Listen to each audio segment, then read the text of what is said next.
그래서 저희들이 마음에 새기고자 하는 것은 예수 그리스도의 그 복음의 진리가 무엇인지를 마음에 새겨보고 싶고, 그리고 그 복음의 진리대로 우리가 살아가야 된다는 것이 무엇인지를 또 다시 한번 생각해 보면서 우리들의 그 삶을 통하여 하나님께 영광을 제대로 돌리고, 그리고 또 그러한 이 참된 순전한 복음의 그 진리의 그 삶을 통하여 어떻게 하면 더욱더 우리 주위에 있는 사람들을 축복하고 주님 안에서 정말 아름다운 또 공동체를 서 나갈 수 있을지를 한번 생각해 보는 그러한 시간을 가져보기를 원합니다. 오늘 본문은 갈라디아서 2장 11절에서 16절에 있는 말씀을 제가 읽어드렸는데, 오늘 이 말씀을 조금 더 이해하기 위해서는 그저 큰 우리가 이 갈라디아서 서신의 목적을, 그 중심을 한번 우리가 먼저 이해를 하고 오늘 그 본문을 같이 살펴본다면은 도움이 되지 않을까 그렇게 생각이 됩니다. 그래서 만일 이제 여러분들께서 물어보신다면은, 그 누군가가 여러분들에게 물어본다면은 갈라디아 서신의 목적이 무엇이냐라고 물어본다면은, 여러분들께서는 이렇게 설명을 할 수 있습니다. 사실 1장 6절과 7절을 가면은 저희가 찾아볼 수 있는데요. 제가 읽어드리겠습니다. 갈라디아서 1장 6절과 7절의 말씀에 이렇게 적고 있습니다. 이게 지금 그 서신의 첫 부분인데요. 사도 바울이 직선적으로 그의 이 갈라디아 서신을 쓴 그 목적을 거기서 이야기를 하고 있습니다.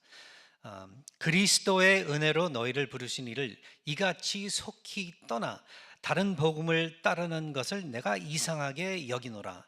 다른 복음은 없나니 다만 어떤 사람들이 너희를 교란하여 그리스도의 복음을 변하게 하려 함이라.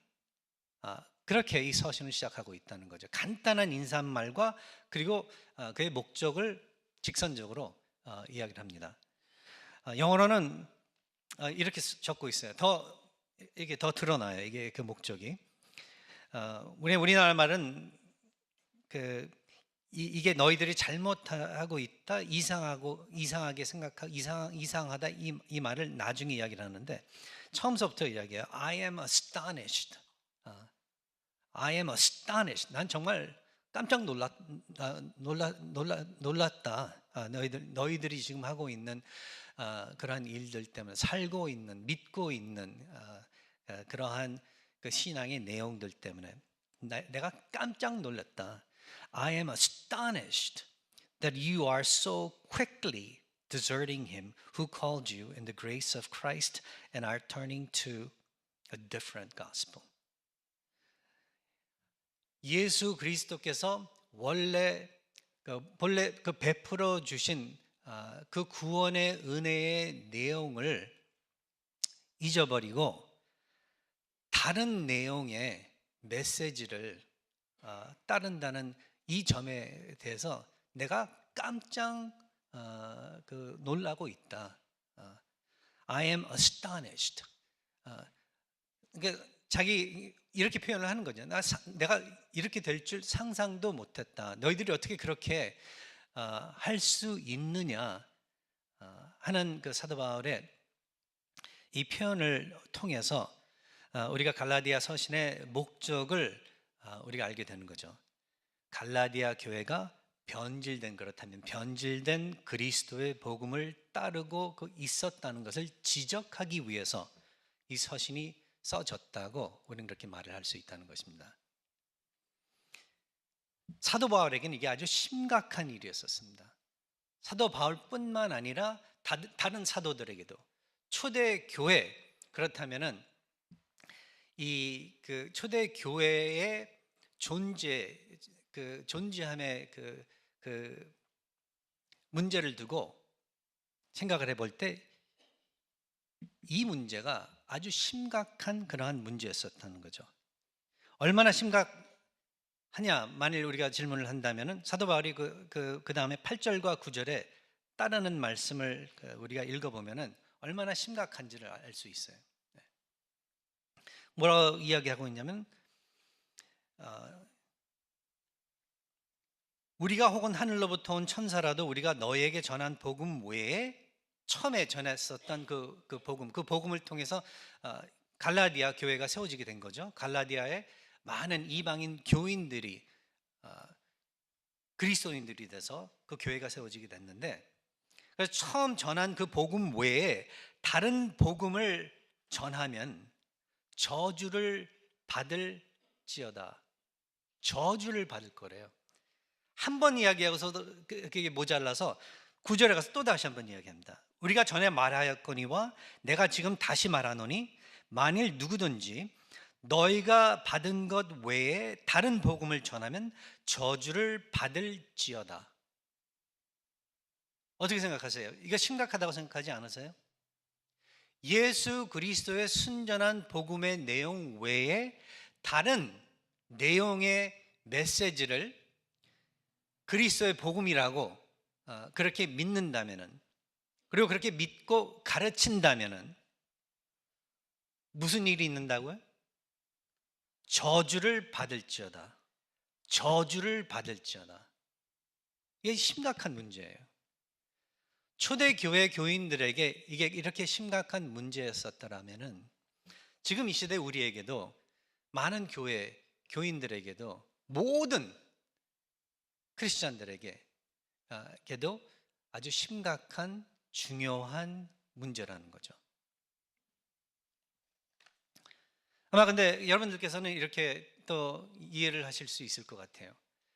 이게 초대교회였었기 때문에, 교회가 시작한 지 얼마 안 됐고 별로 경험도 없고 또 이러한 점들을 가지고 씨름을 안 해봤기 때문에 그래서 뭘 몰라서 이런 실수를 했었겠지. 아마 그렇게 생각을 할 수 있겠는데, 근데 지금 이 서신이 기록이 됐을 때, 이게 써서 서신이 보내졌을 때, 사도 바울이 이 서신을 썼을 때의 이 연도를 우리가 생각해 본다면은, 왜냐하면 많은 신학자들이 이야기를 합니다. 이 서신이 아마 48년도, 49년도, 그러니까 주후 48년도, 49년도, 어떤 신학자들은 뭐 55년도까지 그렇게 이야기를 하고 있어요.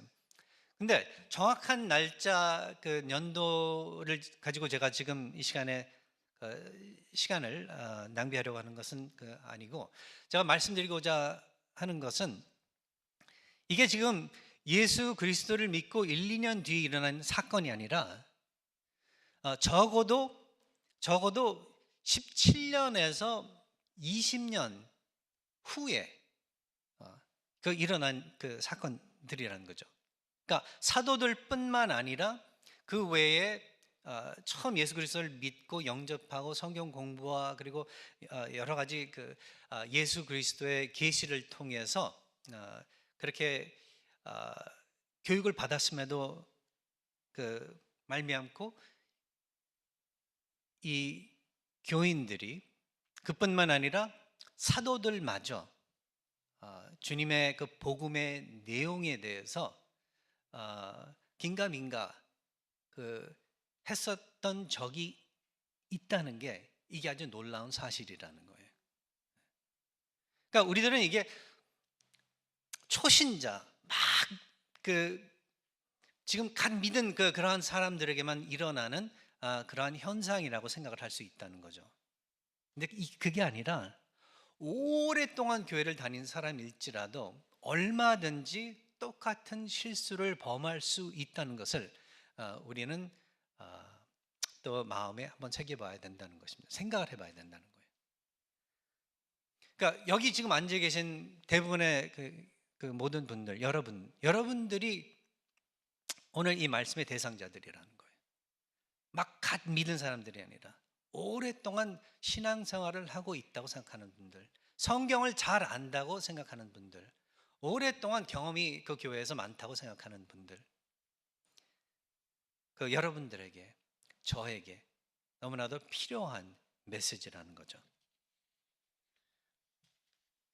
그래서 지금 보면은 또 다시 뒤로 돌아가서 갈라디아서 1장 뭐 18절에서 2장 2절까지 이렇게 보면은 18절에서도 보면은 사도 바울이 이제 자기의 예수님을 어떻게 믿게 됐는지 역사를 간단하게 설명을 하면서 처음 예수 그리스도를 믿게 된 다음에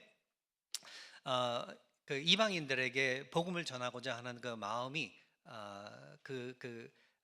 그의 이 마음 안에 있게 된 그의 속에 있게 됐는데 하나님께서 베풀어 주셨는데 그러한 일들을 하기 위해서 여기 보면은 after 3 years라는 말을 쓰고 있는데 예수 그리스도를 믿은 후 그 다음에 3년 만에 3년 뒤에 3년 뒤에 내가 게바를 방문하려고 예루살렘에 올라갔다.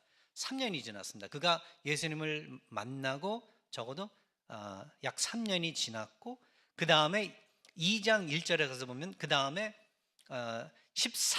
그런 다음 14년 후에 내가 바나바와 함께 디도를 데리고 다시 예루살렘에 올라갔다는 말을 쓰면서 우리가 알 수 있는 게 이 사도 바울이 그렇다면 사도들 중에서는 제일 나중에 예수님을 믿게 됐는데 17년 적어도 17년 뒤에 그가 믿고 예수 그리스도를 따르고 가르치고 전도하면서 사역을 하면서 지낸 기간 17년 적어도 뒤에 일어난 일들이라는 거예요.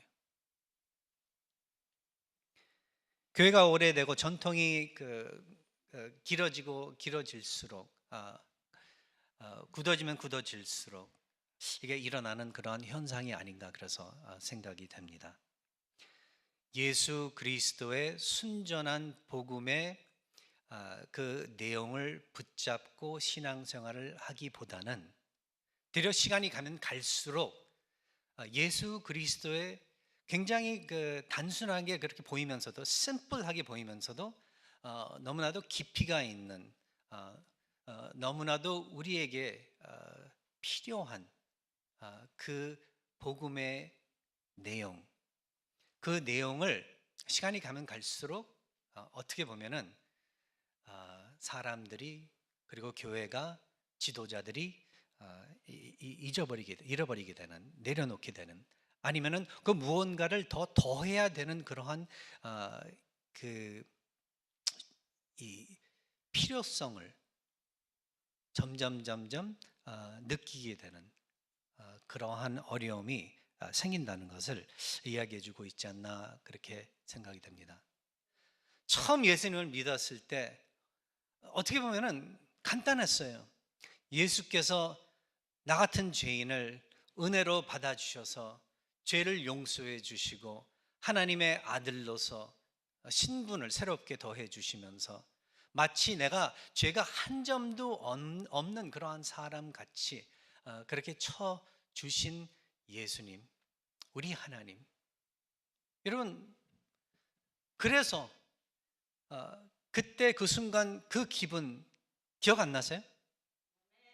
그래서 하나도 욕심이 없어지고 그래서 하나도 미운 사람이 없어지고 그래서 내가 가지고 있는 거 모든 거 다 내줘도 부족한 하나도 없이 여겼었던 그 마음 그거 기억나세요? 그 감탄. 근데 어떻게 돼요? 어떻게 됐습니까? 몇 년이 지나고 10년이 지나고 20년이 지나고 된 오늘 이 시간에 그와 똑같은 그 심정, 감정 가지고 계신가요? 대부분은 안 그렇습니다. 왜냐하면 이 감정이라는 건, feeling이라는 것은 왔다 갔다 하기 때문에, 들락날락하기 때문에. 그래서 믿음은 감정으로 지키는 게 아니라는 것을 갖다가 또 많은 목사님들과 신학자들이 이야기를 해주고 있습니다. 그러나 감정이라는 게 나쁜 건 아니에요. 좋은 일이 생길 때, 그렇죠. 눈물도 나고 좋은 일이 생길 때, 나에게 정말 아름다운 일이 생길 때, 그때 정말 미소가 내 얼굴을 떠나지 않는 그러한 감정, 이거 좋은 거예요. 그러나 이게 영원히 남아 있을 그렇게 남아 있는 건 아니죠. 들락날락합니다. 그러나 변하지 않는 건 뭐냐? 진리, 하나님의 진리. 그 진리는 변하지 않습니다. 그 진리가 우리 마음에 남아서, 우리 머리에 남아서. 예? 그래서 늘 기분이 좋은 건 아니겠지만, 그러나 기쁨은 남아 있습니다. 이게 꼭 처음 예수님 믿었을 때 들떠 있는 그러한 감정은 아니지만, 그러나 우리를 흔들리게 하지 않는 그 능력, 그 기쁨, 그 평안이 우리 안에 남아 있다는 거죠. 그런데 또 이게 이런 것 같습니다. 제가 아무리 생각을 해봐도 이런 것 같아요. 근데 그 감정, 처음에 예수님을 믿고 저희들이 느꼈던, 가지고 있었던 그 감성이 이게 없어지니까 시간이 가면 갈수록, 그렇다면은 뭔가가 부족한 것 같이 그렇게 여겨질 수가 있다는 거죠. 그 무엇인가, 분명히 예수 그리스도 외에는 다른 것이 필요 없다고 했는데, 우리도 모르게 예수 그리스도께서 처음 우리에게 베풀어 주신 그 은혜 외에 뭐 다른 무엇이 필요한 게 아닌가, 그렇게 우리가 생각을 하게 된다는 거죠. 그래서 뭐 이 세상에 뭐 새로운 게 있다면 이것도 따라가보고 저것도 따라가고, 뭐 이런 프로그램 저런 프로그램, 거기에 신경을 쓸 때가 많다는 거죠.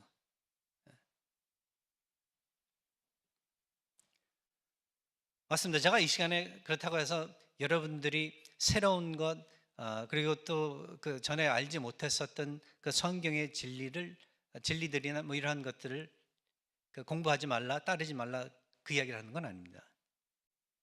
그런데 새로운 것이라고 해서 다 좋은 것이 아니라는 거죠. 그 새로운 것이 여러분들에게, 각자에게, 뭐 다른 사람한테는 새로운 게 아닐 수도 있어요. 자신에겐 새로운 게 될 수 있습니다. 그러나 만약 그 새로운 것이 예수 그리스도의 처음 순전한 복음 내용 안에 자리를 잡고 있다면은, 그렇다면 그 새로움이 여러분에게는 너무나도 큰 덕이 될 것이고 하나님께 영광이 되는 것이지만, 그러나 만일 예수 그리스도의 순전한 원래 복음 내용에 뿌리를 내리고 있지 않다면은, 그렇다면 그것은 지금 여기 사도 바울이 이야기하고 있는 변질된 메시지, 복음의 메시지가 될 수밖에 없고 저주받을 수밖에 없다는 것. 그러니까 사도 바울이 저주하는 거예요. 이것을 갖다가 그렇게 예수 그리스도 같이, 그리스도의 복음 같이 그렇게 전달을 한다면은 저주받을 수밖에 없다. 이것은 저주가 될 수밖에 없다. 그렇게 행함을 하고 있는 자는, 그렇게 살고 있는 자는 저주받을지로다. 그 저주의 메시지를 받을 수밖에 없다는 것을 이야기해주고 있다는 거죠. 그렇다면 그 복음의 핵심이 무엇이냐? 이제 지금쯤 되면 질문을 하실 거예요. 우리 다시 한번 그러면은 이 복음의 핵심이 무엇인지를 한번 검토해 봐야 되지 않냐? 아마 그렇게들 생각을 하실 거예요. 그래서 그걸 사도 바울이 설명을 해줍니다. 16절에 가서 보면은, 오늘 보면 16절을 보면은 이렇게 설명을 해주고 있어요. 사람이 의롭게 되는 것은 율법의 행위로 말미암음이 아니요 오직 예수 그리스도를 믿음으로 말미암는 줄 알므로 우리도 그리스도 예수를 믿나니, 이는 우리가 율법의 행위로서가 아니고 그리스도를 믿음으로써 의롭다함을 얻으려 함이라. 율법의 행위로서는 의롭다함을 얻을 육체가 없느니라. 바로 이거예요. 네. 이걸 에베소서 2장에 가서 보면 우리들이 잘 알고 있는 구절이죠. 2장 8절에 가서 보면은 너희는, 사도 바울이 똑같은 메시지를 전하는 거예요. 너희는 그 은혜에 의하여 믿음으로 말미암아 구원을 받았으니 이것은 너에게서 난 것이 아니요 하나님의 선물이라. 9절에 또 보면 행위에서 난 것이 아니니 이는 누구든지 자랑하지 못하게 함이라. 이게 복음의 핵심이에요. 우리 믿는 사람들은요, 이 기독교에서 우리에게 전달하고 있는 예수님의 그 복음 했을 때 이게 왜 복음이냐, 우리에게는 왜 이것이 좋은 희소식이냐, 그렇게 질문을 한다면은 우리는 이렇게 설명을 할 수 있다는 거죠. 나는 완전한 죄인이었었는데, 완전하다는 뜻은 어떻게 내가 죄인으로서 벗어날 수 없는 그러한 입장에 있는 사람들이었었는데, 근데 하나님께서, 너무나도 좋으신 하나님께서 우리를 사랑하사 그의 독생자 예수 그리스도를 보내주시고 그 독생자 예수 그리스도를 십자가에서 우리 대신 죽게 하심으로 우리의 죄의 대가를 치러주시고, 그리고 우리가 대신 하나님의 아들들로서 그렇게 신분을 받게 되고 하나님의 자녀로서 그래서 살 수 있고 하나님의 왕국을 또 차지할 수 있는 그 은혜를 하나님께서 베풀어 주셨다. 이것은 선물이다. 나는 할 수 없는데, 할 수 없었기 때문에 하나님께서 손수해 주셨다. 이게 바로 이 복음의 메시지거든요. 이것 외에는 아무것도 없다는 거죠. 내가 열심히 살았기 때문에, 착하게 살았기 때문에, 더 나아가 유대인들은 이랬어요. 지금 이제 문제가 생기는 게 초대 교회 그 안에서 이 갈라디아 교회도 마찬가지고 잘못 가리키는 사람들이 이제 드러나게 된 거죠. 이 사람들, 이 거짓 아니면 잘못 가르치는 이 교사들은, 이 그룹들은 뭐라고 가르쳤냐면은 예수 그리스도를 믿는 그 믿음은 중요한 것이다. 예수님을 믿는 것은 중요한 것이다. 하지만 너희들의 구원이 완성을 얻기 위해서는, 완전하기 위해서는 예수님을 믿는 그 믿음, 그리고 더하기 그 순종이 있어야 된다. 특별히 율법에 대한 순종이 있어야 된다. 특별히 이들이 들고 일어났었던 것은, 계속 지지했었던 것은, 초점을 맞췄었던 것은 할례예요. 할례. 이 할례의 이 예식, 비성서적인 게 아니거든요. 구약에 있는 것이거든요. 모든 하나님의 백성들은 그리고 그 남성들은 할례를 받았었거든요. 이게 하나의 사인이었었기 때문에. 그러나 예수 그리스도 안에서 많은 구약 시대의 어떤 예식적인 율법들은 없어진 것이 아니라 예수께서 다 이제 이루어 주셨기 때문에 더 이상 이제 하나님의 백성들로서 그러한 예식들을 따르지 아니하여도 된다는 것을 잊어먹고 있었다는 거죠.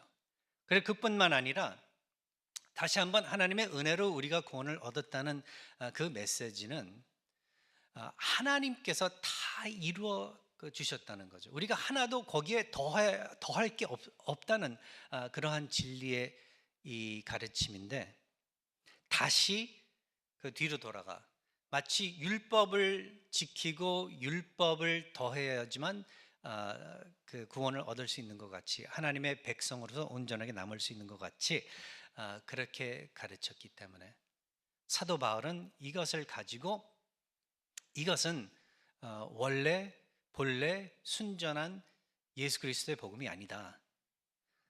문제는 뭐였었냐면, 근데 그냥 보통 평신도들 뿐만 아니라 그 중에 제일 대표적인 인물 베드로가 그랬다는 거예요. 베드로가. 그래서 그러한 이 잘못된 가르침을 가르치는 이 무리들이 있었는데, 교회 안에 그들에게 그들의 세력이 얼마나 컸든지 그들을 두려워했다고 그래요. 오늘 본문에 가서 보면 야고보에게서 온 어떤 이들이 있기에 전에 게바가 이방인과 함께 먹다가 그들이 오매 그가 할례자들을 두려워하여 떠나 물러가매라고 기록을 하고 있는데, 이게 무슨 사건이었었냐면은 그 야고보 하면은 예수님의 이 형제 중에 하나인데요. 근데 초대교회에서 아주 큰 역할을 한 그러한 사람인데, 그의 이 제자들 중에 아마 그를 따르던 그 사람들 중에 어떤 사람들이, 그들도 지금 이제 내용을 보고 알고 보면은 할레파예요. 할레파의 그룹, 그런 사람들인데, 그들이 이 오기 전에는 베드로가 이방인들과 함께 교제를 나누고 함께 그 음식을 먹고 그러던 이 모습이 갑자기 없어졌다는 거죠.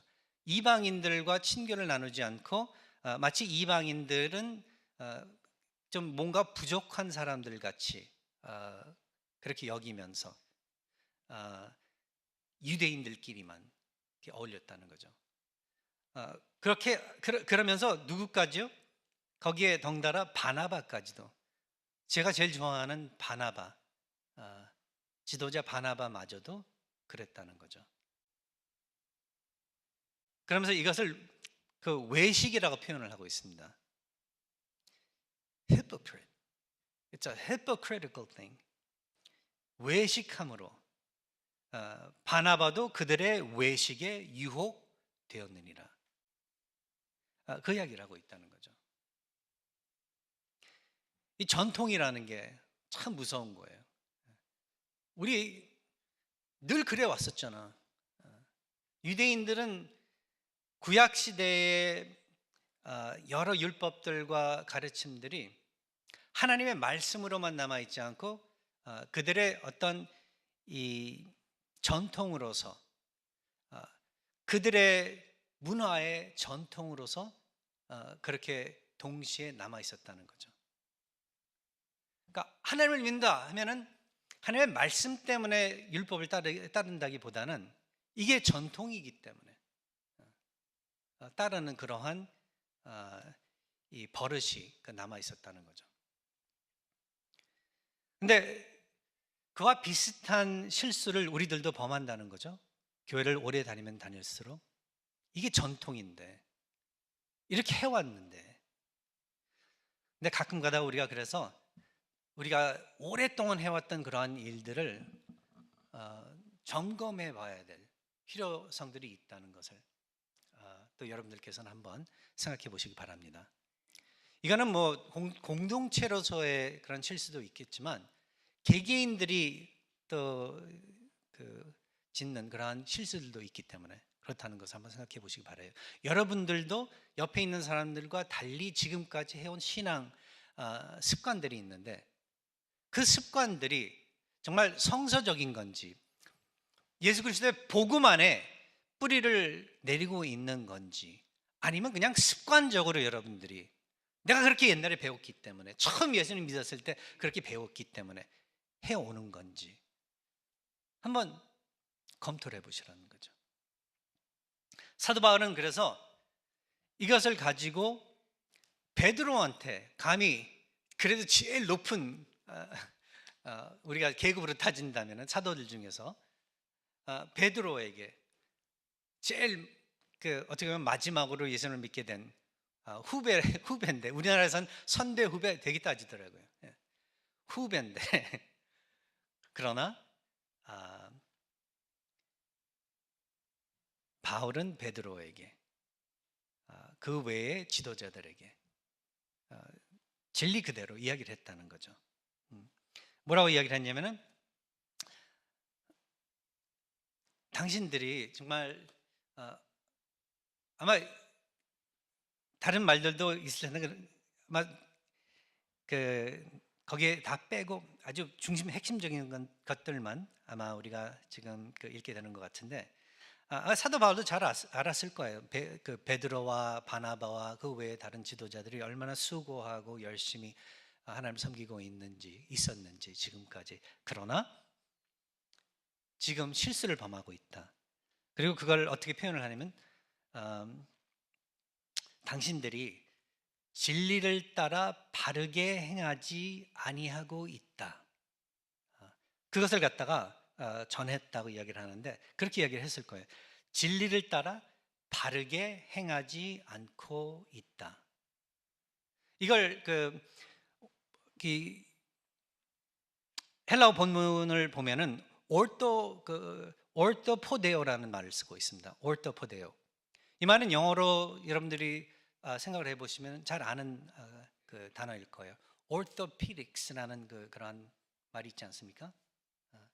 그 발에 문제가 있을 때 orthopedic 의사, 발을 전문을 하는 그 의사한테 우리가 가게 되죠. 근데 이 orthopodeo라는 말이 무슨 말인가 하면 ortho라는 말은 똑바로 해야 한다 하는 그러한 의미를 가지고 있으면서 podeo는 이제 발이란 뜻인데 이 말을 함께 붙여서 ortho와 podeo를 합쳐서 사용을 하고 있는 이 단어는 그렇다면은 성경 이제 번역한 사람들은 진리를 따라 바르게 행한다라고 이제 표현을 하고 있는데 문자 그대로 우리가 표현을 한다면 walk straight라는 말인데 똑바로 걷는다라는 그런 이 의미를 가지고 있는데 그러니까 당신들이 예수 그리스도의 복음을 제대로 전하지 않고 있기 때문에 바로 이것을 진리를 따라 복음의 진리를 따라 똑바로 걷지 않고 있다는 것을 갖다가 자신이 베드로와 그 외의 사람들에게 갈라디아 교회에게 이야기를 했다는 거죠. 이야기를 하고 있다는 거죠. 그러니까 지금 베드로와 바나바와 그 지도자들이 예루살렘에 있었는데 그들한테도 이러한 어려움이 있었는데 그와 똑같은 어려움이 지금 갈라디아 교회에도 일어나고 있었기 때문에 지금 갈라디아 교인들에게 내가 지금 베드로와 바나바와 그 외의 지도자들에게 그들의 이 잘못됨을 지적했는데 너희들도 지금 똑같은 실수를 범하고 있다는 것을 설명해 주고 있었다는 거죠. 그래서 우리가 또 하나 기억을 해야 되는 게 예수님을 믿고 난 그 다음에 예전에 우리 교수님 중에 한 분이 이 말씀을 해주셨는데 예수님을 믿고 난 그 다음에 항상 우리가 걸어야 할 이 줄이 있다. 그 말씀을 하셨어요. 그게 무슨 말이냐? 우리가 질문을 해보니까 많은 사람들이 알기로는 처음 예수님을 믿을 때 의롭다고 칭함을 얻을 때 그때만 믿음이 필요하고 하나님의 은혜가 필요하다고 그렇게 생각들을 한대요. 예수님의 복음이 그때만 필요하다고 생각을 한대요. 근데 그게 아니라 예수님을 그렇게 믿게 됐지만 믿고 난 그 후에 살아야 되는 나머지 인생은 그 복음의 그 시작 출발점서부터 시작해서 복음 안에서 놓여 있는 어떤 줄이 있는데 그 줄을 따라서 곧바로 똑바로 걸어야 되는 것이 바로 기독교인들의 부름이자 그리고 삶의 목적이다. 설명을 그렇게 해주시더라고요. 그러니까 다시 말한다면은 복음의 내용은 처음에 믿었을 때만 필요한 것이 아니라 나중에 그러니까 성화되는 과정에서도 늘 중요한 역할을 하고 있다는 것을 그냥 역할뿐만 아니라 중심이 되고 있다는 것을 이야기해 주고 있었다는 거죠. 나는 전적인 죄인인데 하나님의 은혜로 구원을 입은 그러한 사람이다. 하나님의 은혜가 나를 새롭게 만들고 나를 지금 이 사람으로 그렇게 설 수 있게 그렇게 해주셨다. 이렇게 되면은 사실 지금 신학자들이 뭘 이야기하고 있냐면은 예루살렘에서 일어났었던 그 사건이 사도 바울이 지금 이야기해주고 있는 이 사건이 어떤 현상, 어떤 모습을 보였냐면은 차별을 한 거예요. 차별. 예. 베드로와 바나바와 유대인 이 기독교인들이 이방인 그 기독교인들을 두고 차별을 한 거예요. 이방인 기독교인들이 좀 덜 떨어진 것 같이 그렇게 여겼었던 거예요. 왜? 이들은 할례를 안 받았었기 때문에. 그리고 그 외에 구약 시대에 유대인들이 이제는 그들의 문화 가치, 전통 가치 그렇게 여기고 있었던 그러한 것들을 지키지 않고 그들은 신앙생활들을 하고 있었기 때문에 좀 무시를 한 거죠. 어떻게 보면은 차별을 했다고 그렇게 학자들은 이야기를 하고 있습니다. 근데 여기서 드러나는 원리는 뭐냐면 어떻게 차별을, 그러니까 예를 들어 어떻게 차별을 할 수 있느냐. 만일 예수님의 순전한 복음이 자리 잡고 있다면 지금 절대로 차별할 수 없다. 내가 저 사람을 두고 저 사람이 마치 들된 사람 같이 그렇게 여길 수 없다는 거죠. 내가 더 우수하고 뛰어난 사람 같이 그렇게 여길 수 없다는 거죠. 오늘 시간이 닿아서 더 이상 제가 설명은 안 하겠지만 다음 주에 또 말씀에 제가 더해서 이야기를 하겠지만 예수님의 복음은 우리들로 하여금 단순하게 어떻게 보면은 겸손하게 만들고 우리로 하여금 하나님을 전적으로 의지하게 그렇게 만들고 우리로 하여금 그래서 늘 하나님 앞에 감사하고 다른 사람들 앞에 우리 자신들을 낮추는 그러한 현상이 일어날 수밖에 없다는 것을 말해주고 있다는 거죠. 예수 그리스도 외에 다른 것을 늘 여러분들이 추구한다고 한다면은 뭐 더 해야 된다고 생각을 한다면은 그걸 가지고서 다른 사람들의 신앙을 업신여긴다면 그건 아니라는 것을 이야기해주고 있는 것입니다. 많은 사람들이 아니라고 그러면서도 예수님 외에 내가 정말 뭔가를 갖다 더 공을 세워야 되고 이루어야 되고 내 자신을 어떻게 쳐서라도 바꿔야 되는 뭐 이러한 것들을 하나의 필요한 것으로 조건으로 걸고 나온다면은 그것은 순전한 예수 그리스도의 복음의 진리의 메시지의 내용과 다르다는 것, 변질된 그러한 메시지라는 것을 우리 한번 생각해 보면서 이 점에 대해서 제가 다음 주에 조금 더 설명을 더 해보고는 여기서 말씀을 중단하도록 하겠습니다. 기도하겠습니다.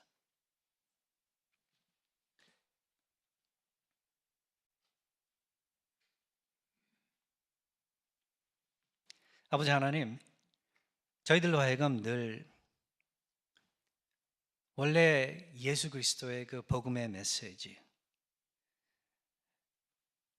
저희들을 감동시키고 아버지에게 믿음으로 나올 수 있게 그렇게 했었던 주님의 메시지, 그 복음을 저희들이 잊어먹지 않도록 은혜를 베풀어 주시옵소서.